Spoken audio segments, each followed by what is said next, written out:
সূরা আল হুমাজাহ মাক্কি সূরা।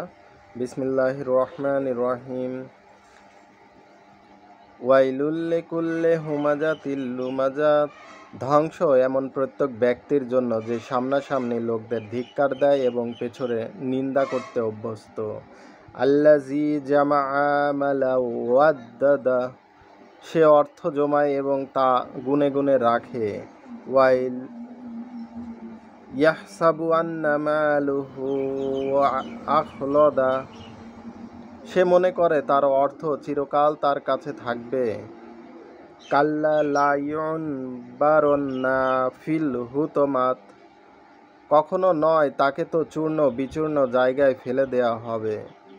ওয়ামা আদরাকা মাল হুতমাত। আর তুমি কি জানো সেই চূর্ণ বিচূর্ণ জায়গাটি কি? নারুল্লাহিল মুহকাদাত। আল্লাহর আগুন প্রচণ্ডভাবে উৎক্ষিপ্ত। আল্লাতী তাত্তালিউ আলাল আফইদাত। যা হৃদয় অভ্যন্তরে পৌঁছে যাবে।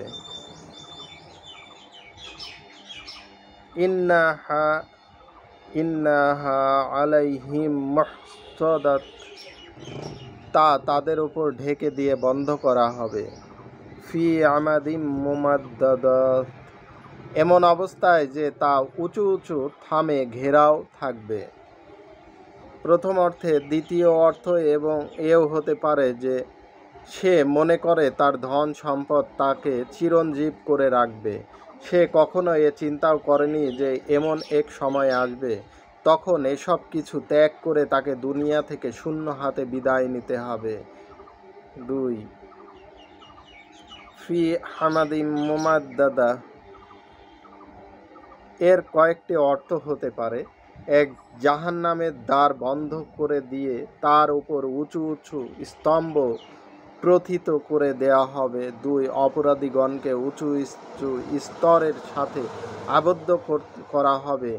জাহান্নামের আগুনের শিখা দীর্ঘ সুউচ্চ স্তম্ভের মতো ঊর্ধ্বে উত্থিত হবে।